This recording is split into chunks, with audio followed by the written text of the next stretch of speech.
niggas is coming back now. Yes, I mean they've been coming back since 2024. Since 2024. They've been dropping more now. MLL, Redman, they kicked it off. Stop saying. M always dropping. Yes, this is true. Just because niggas don't want to, just because niggas don't want to claim Revival, and niggas don't want to claim fucking Marshall Mathers LP, and niggas don't want to claim none. He's been dropping. We can talk about those. You know what I'm saying? I honestly think those are probably his worst projects. I'm not gonna lie. I am not a fan of Revival or Marshall Mathers LP2. But here's the thing: I will take Marshall Mathers LP2 over Revival. But here's my other thing. I am not a fan of Rick Rubin's hands on those projects. It's the Rick Rubin effect for me. It's not so much Marshall, it's Rick Rubin for me. I don't like Rick Rubin and Eminem together. I don't like their sound. Really? Yeah, it's their sound. It doesn't blend well. It's because this is the reason. Yep. And I've heard this before, and I have the reason why. We're so used to listening M and Dre together. Nope. Recovery wasn't. And we're so hold on. And then M started producing his own shit. Yep. In the shadow of Dre. Yep. So he got Dre. M's got a lot. You know who does most of his production? Is Denon. Denon Porter is a producer. Yeah. He's got all these other DJs.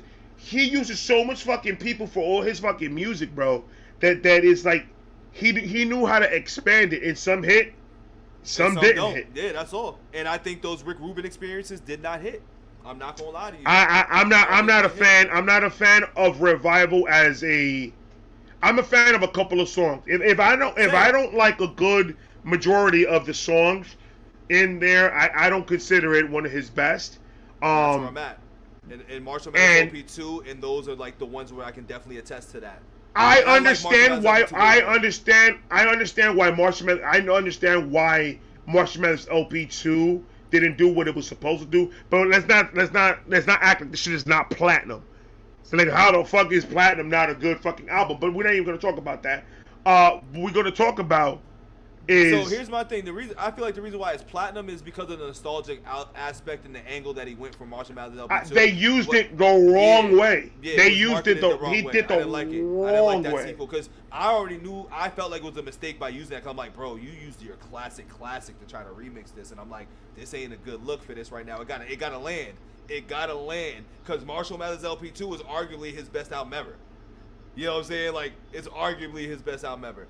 Arguably. Who? Marshall Mathers LP2? No, Marshall Mathers LP1, the original. Oh yeah, the first one. Yeah. It's either that or Eminem Show. You know what I'm saying? So it's like, when you try to match that with a sequel, and you're. But he did. All his albums are sequels. All his albums are sequels. Yeah, they're sequels, but without the sequel name to it.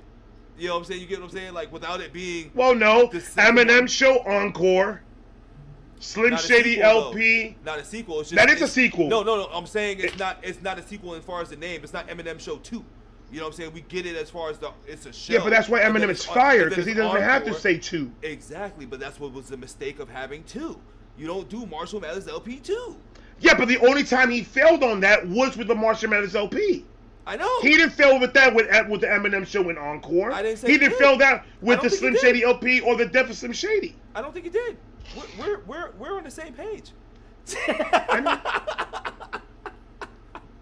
M is fired no matter what. Yeah. See, the thing about Revival to me is like, he went political.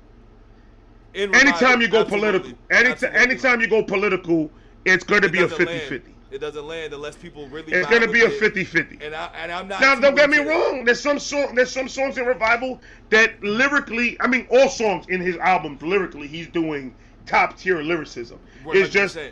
It's just gotta land. People not liking the shit that he says, and sometimes it sounds off. Like Relapse. Relapse to me is his actual worst album, because he went on this serial killer horrorcore mentality. Rap. Yes.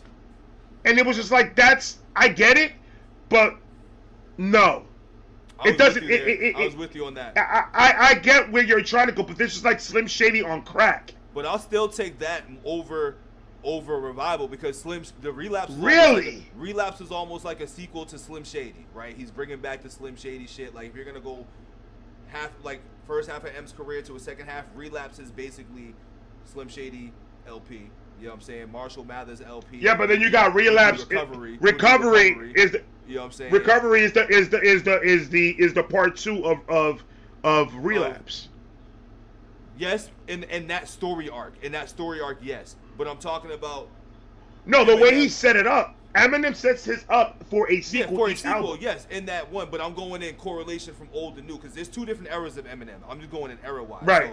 So for era, Eminem era, or Slim Shady era, you want to call it, is that's what Slim I compare Shady that. Yeah, you know what I'm saying? So Slim Shady era, Eminem era. So Eminem era would be Relapse. Slim Shady era would be matching up with that, right? Going back and forth as far as like how they sound. You know what I'm saying? Sound, right. The direction of the raps, how the lyrics go, the subject matter, the horrorcore raps. Like if you listen to the content from Slim Shady LP compared to Relapse, it's the same, just on steroids, like you just compared. Then you go Marshall Mathers LP. I compare that to Recovery, but on a different level because now he's on the recovering side, but he's on a different level of stardom, but it's still the same sound, and I think it's just correlated to that. Then you got Eminem Show, which what was the album that followed up after that? Would be the Eminem Show. It would be Encore. the Marshall Mathers LP 2. It would be the Marshall Mathers LP 2. No, for the Eminem. Well, hold on. Which album you said? Because I'm trying to compare old M to new M, as far as albums go. See, so what's fucking me up is because Eminem has said how the album setup goes, how he sets them up. Right. So that's where I'm. Oh, okay. Okay. You're going off of the characters. Yeah, how I'm the characters are going off of characters each and other. old and new, and comparing how the album sounds sonically and everything else. Right. So that's where I was trying to go into that comparison, but I think it breaks off once Marshall Mathers LP 2 gets kicked off into the second half of his career, because I think that was the album that pretty much followed up after Recovery, which broke the storyline in my opinion. You know what I'm saying, to what I'm trying to get at, so that's why I kind of skip it, and then I think Revival came in there. So, fuck my theory right now. The theory's getting blown out the window, but either way, I still like Relapse over Revival more. I would say Relapse. If we're gonna put it like that, I think Relapse is a better made album than Revival. Storyline's better, concept is better, but I still think that. I mean, Relapse is so violent. It's so disgusting. There's a couple of tracks. There's a couple of tracks in there, bro, that I'm like, my stepdad F me in the shed. Yeah, like, I don't like. I can't. That type of shit is wild, bro. Yes. The whole album's but nuts. even M said it. He was like, I had to do that to get all that bullshit out to make Recovery. Mm-hmm. So Recovery is in my top 5. I love Recovery. I'm with you there. Recovery is one of my favorite Eminem albums. That whole album. And a lot of people don't like it because a lot of mainstream songs, a lot of his hits came out of Recovery. Right. But it's just like, it was a different side. It was a clear-headed side. A new refounded voice. New lyricism. Right. It was top-tier pen. His pen was insanity. Honestly, the best song off of that for me, and I got 2 songs, but the best song that I really do like is 25 to Life. I liked how he correlated how much the game was meant to him, how much it had him on lock, how much the game is really going to be with him to the end, 25 to Life. You know what I'm saying? He's been in the game at that point for 25 plus, so it's like the whole double entendre in that song. Entendres, you know what I'm saying? It was crazy in that song. That's one of my favorite songs off of that. It's hard. Like, I've been asked what my favorite. I can't pick one. That's one of my favorite albums, bro. And when I say one of my favorites, it's because every track is non-skippable in my eyes. I can play the whole album all the way through 2 times, and I've done it back to back because that's how much I love the album. My number 1 favorite, obviously, is the Marshall Mathers LP. That's gonna always be my number 1 to the day I fucking die. That's gonna be my Eminem Show. Mine's always Eminem Show, then Marshall Mathers. I mean, Eminem Show is part of my top 5. Yeah. Eminem Show is definitely part of my top 5. Yep. It was a different. Oh, I love that. I do pop pills. I keep my 2 socks filled. I spit the same shit that got Tupac killed. Oh. But I ain't gonna lie, that recovery track list is nasty. I mean, he started off Cold Wind Blows. Another one of my favorite actually is Talking to Myself too.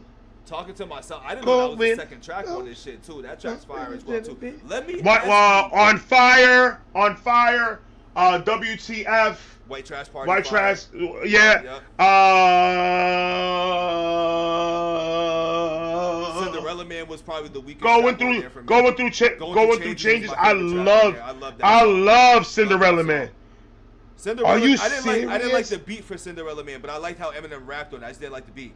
It was a champion type beat, but I wasn't a fan of that. I just wasn't a fan of it.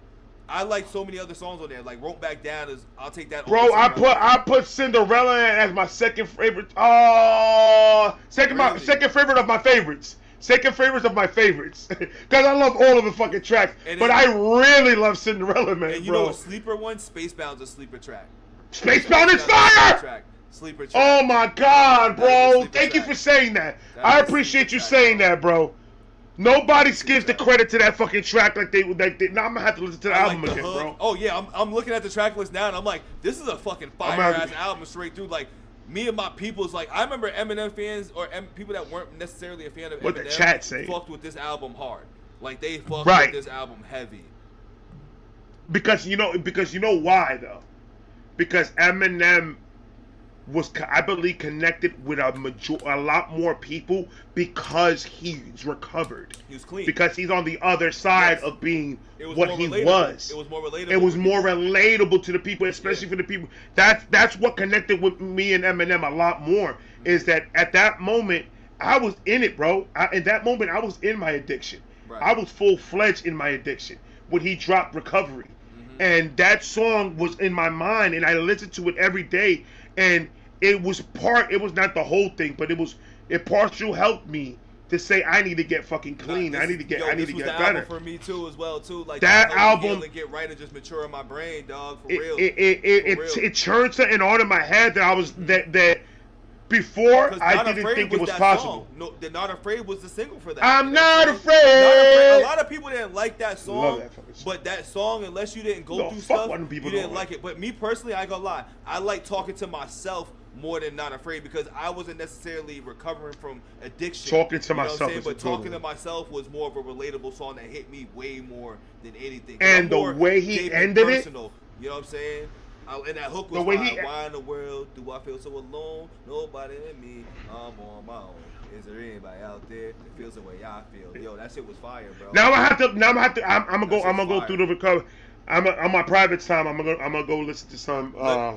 Let me ask you some recovery because I've been struggling so lately. Dog. Me too. Facts. Yo, straight up. That's what I'm glad. Been struggling bad lately, bro. These conversations is great because this is one of those albums, bro, that literally helped me get through things in 2010. You know what I'm saying? That's like fire. Literally, dog. And me and Eminem got a great relationship when it comes to personal relations because for me, growing up, me and my moms ain't get along. You know what I'm saying? So that was always my entry. That was really my entry to Eminem was the relationship that he had with his moms was very similar. That related bitterly. It was super relatable, and I'm like, I love this guy. And it was crazy because I'm like, this is a white guy. You know what I'm saying? And I'm in a black household where, you know, in the culture, moms can do no wrong.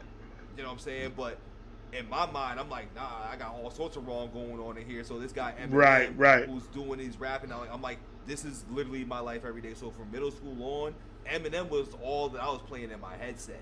You know what I'm saying? Like Eminem was something that I played through my headset all the time. So by the time 2010 came around, and he came out with this, I was like, this is one of my favorite albums in the I say the 2010 era. You know what I'm saying? In the 2010s era, this is my favorite album out of the 2010s era, for certain.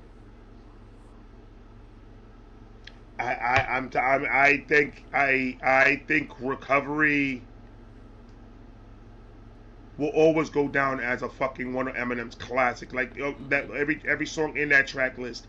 If he does a versus with anybody, bro, I don't know. I don't know. I don't know how that's gonna go down. See, I want to go back to that Eminem conversation. Relapse versus Encore.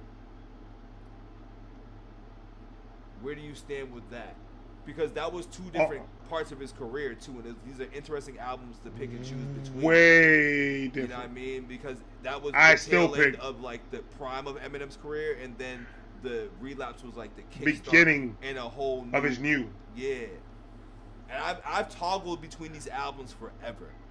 forever. I don't know which one I like more, because sometimes I'm like, I fuck with Encore more, and then other times I'm like, nah, I like Relapse. But then the Relapse subject matter is something that really makes me go towards Encore a lot more. But then it's the accent parts for both that don't favor for me.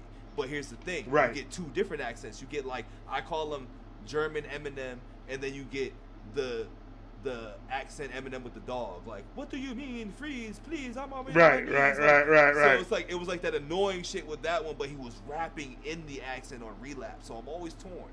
But like, I'm night and day with that shit. I say Encore because Eminem was having fun in that one. You could hear it in the music. You could hear it in all the songs. That was a time in Eminem's life that, he was on a. Right, he was on top of it. He was on top of his game. Yep. He was on the top of hip hop. Nobody could touch him, and nobody could bring him down. And he was literally, I took Encore as M just having fun with the bars now. Now he's really gonna wild out. He's gonna talk about more random crazy shit, and he's gonna make it sound amazing. And he was just having fun. So between those two, I will pick definitely Encore. But when it comes to the skill, skill wise on the the pen, Relapse, he had a pen in Relapse. He absolutely had a pen in Relapse. The pen smokes Encore's pen out the water. Oh, absolutely, 100%. Absolutely. I just like Encore more just because it's more fun. It's a fun album, and I love it. It's all tracks all the way. Not all of them, but majority of them is he's rapping. Yes, he's still rapping. He's still that nigga, but he's having a lot of fun. Yeah, I mean, Big Weenie. Big Weenie, Puke. What's that? Evil Deeds. Dangerously in Love one. Dangerously in Love, Evil Deeds. Love you. That shit was crazy. It's fun. It was a fun. It was a fun album. So yeah, definitely. But yeah, if we're measuring it through pen, then yeah, Relapse takes it. But hands down. I'm also gonna say I think Encore had the potential to be an instant classic. I think Eminem also almost was on a 4 classic album run, but I feel like there was leaks and weird things that happened with certain songs that didn't make it. That it rearranged how the whole sound of the album was supposed to be as well too. Because there was certain songs that you heard where you're like, yo, these are great ass songs, but then you get a fucking Puke in there. You know what I'm saying? Or you'll get Rain Man and shit. You know what I'm saying? Like right. And then you get those things in there. You're like, normally an Eminem album, you're good for 2 of those songs. You know what I'm saying? And those are usually his mainstreams and music videos. His mainstream, yeah. His music video and mainstream is usually the nutty ones that you get. But so let's go down like Evil Deeds was crazy. Yep. Never Enough, but then he goes to Yellow Brick Road, which was a fucking. I love that song. It was the apology. I love Yellow Brick Road. Yeah. And then you got Toy Soldier. You got Mosh. I loved Mosh too. Mosh was great. Mosh was fire. Then it goes to Puke. Then My First Single. Then Rain Man, Big Weenie. Yep. And then You Just Lose It. Yep. Ass Like That. Spend some time. Mockingbird. Crazy in Love, One Shot, Two Shot, Fine Thoughts, and then Encore, Curtains Down. So it's a whole mixture of you get Eminem, but you got a lot of Slim Shady. Got a lot of Slim Shady, goofy, drugged out. I call it goofy, drugged out M. Like that was super drugged out M at this point. Because here's he was out of it. Remember the I wouldn't say the lead track, but the bonus tracks, right? Because this is why I think it could have been a classic. So here's the thing: you take out Ass Like That, right? You take out, I think Big Weenie needed to be there because it was a Benzino disc, but it just sounded crazy. But you take out Ass Like That. Oh no, okay, so it is there. So these were the songs: We As Americans, Love You More, Ricky Tikki We Tok. As Americans. Those didn't necessarily get included on the album. I think on the original. Those were on the extended expanded version. Right. Version. I think if you would have replaced those songs or put those songs in place of 3 songs on here, this still it would have changed. It would have changed. It would have changed the trajectory of the album. Yeah, absolutely. If you would have run it as your opening 20 tracks, absolutely, it would have changed the trajectory. I think We As Americans can go right in the track list because I'm looking at the order. We as Americans can go. Dude, I haven't heard it. We as American in so long. It can go in place of Evil Deeds. You can swap Evil Deeds and not take it Don't off the take album. Evil Deeds No, out? not take it off the album. I'm saying the order. Because look at it, it's current. Oh, okay. Yeah, Evil order. Deeds is the second track on there. So yeah, definitely. If you would have put that on, yeah, I see what you're saying. You know what I'm saying? I got you. Would have put We as Americans to open that up because I think Mosh. If you would have opened it up like Curtains Up, We as Americans Mosh, I think that would have been a great opening because he was on his political thing with that. You know what I'm saying? It's a theme with. Yeah, that, but right? then it will give the impression that it's going to be a political album. Very true. So I guess you can switch it. You can move it around. You switch them up. Like if you did one in the beginning, starting it off, yes. Then you drop and one then in the middle, and then one at the end. Yeah. Then it would have been perfect with a whole bunch of crazy stuff in the middle. You good money. Yeah. So this could have been a classic with just adding those three in there alone. Now that's not even talking about. That's not even talking about those leaks that we all heard. I know we all heard the leaks. You know what I'm saying? So like, those whatever those songs that belonged in Encore, I think would have worked as well too. And honestly, the song that stood out the most from those leaks, I would probably say My First Single sounded better without the hook. Yeah, the hook is kind of crazy. Yeah, you know what I'm saying? I think that song sounded a lot better. I think he was, but that's exactly what I'm saying. You could hear it that he was just having fun with it. He didn't give a fuck. Like in one of the songs, what did he say? I did the whole song and I didn't say shit. I didn't say shit. He was having fun. He was having fun, bro. He was having fun. I was letting that nigga have fun. I was enjoying the ride, bro. Facts. And see, and this is the moment. And you know another one that nobody talks about? The re-up. Nobody talks about the re-up. Well, that's because it was a compilation. So like the compilation. He had a lot of tracks in there. He had a lot of tracks in there. The re-up was fire. I love the re-up. Like that song that he had. The re-up is one of my faves. The song that he had was fire. I think we got you know you're acting like you don't know. And then that's when you got Stat Quo. That's when you got Bobby Creekwater. Cassius. You got all these niggas that were rapping, bro. Yep. Rapping. And you got Ski Mask Way on there too. You know what song was fire on there? Bro, it's fire. I forgot about this song now that I'm looking at it. Public Enemy #1. Fire. Fire track. Fire. And then you got the D12 albums. Now, D12 albums. Which one did you like better? Devil's Night or Devil's Night. Or D12 World? Devil's Night. Okay. It was my introduction to D12.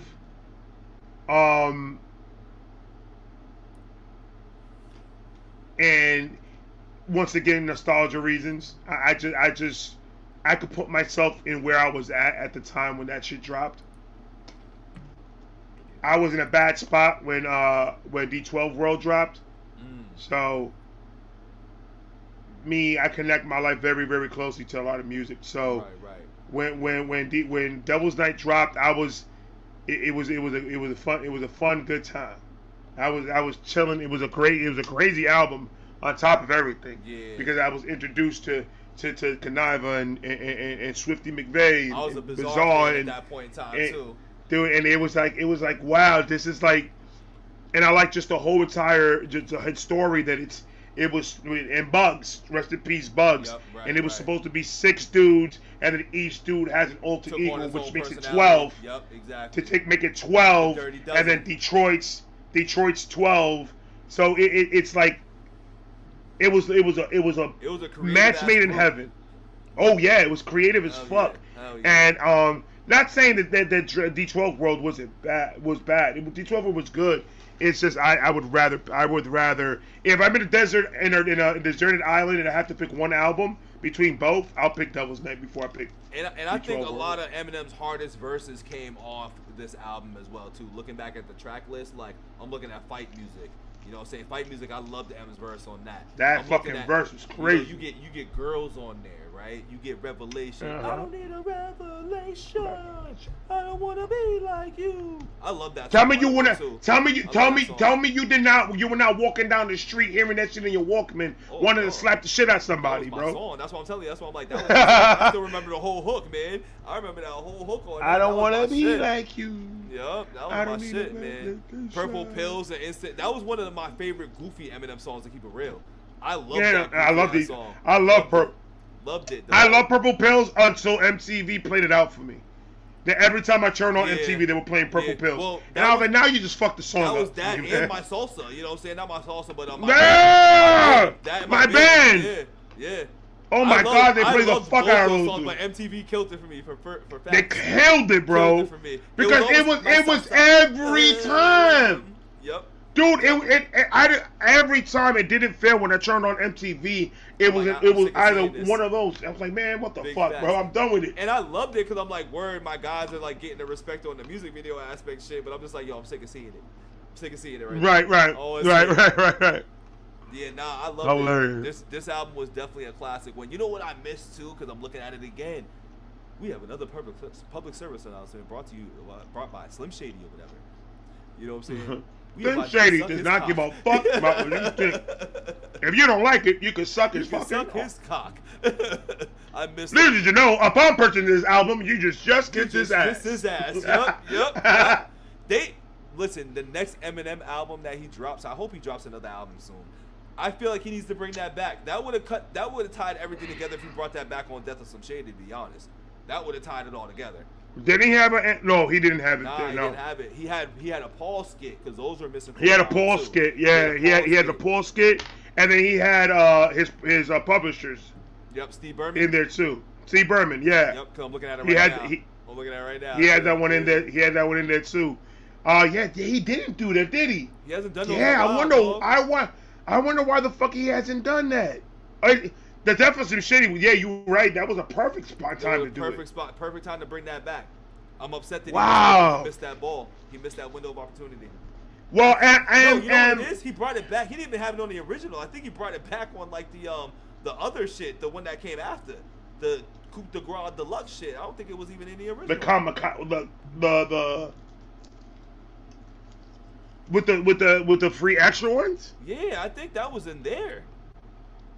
I got the free extra ones. I didn't hear it. Was it? I'm about to check right now. I'm gonna tell you right now. Yeah. But on M making. Yeah, the skit wasn't in this. Nope. Guess who's back? Skit. He brought Ken Kniff back. That was the skit he brought back. Ken Kniff from Connecticut, you automated piece of shit. That's what he brought back. He didn't bring back. I love Ken Kniff, bro. I love Ken Kniff so much. Yeah, I love Ken Kniff. When you walk. I love Ken Kniff. It was clear to fuck me. Because he's that one uncomfortable motherfucker, bro. Yes. And I love making people uncomfortable. I love making people uncomfortable, bro. That's what I live for. I love Ken Kniff from Connecticut. I love that nigga. It's Ken Kniff from Connecticut, you little bitch. It's Ken Kniff from Connecticut, you automated piece of shit. My man goes, yeah. Look that, damn it, man. I love Eminem, bro. Oh yeah. Listen, Eminem is for days, man. Eminem is really my favorite rapper of all time. Like, I don't care what nobody say, how people want to spin it. Ain't nobody.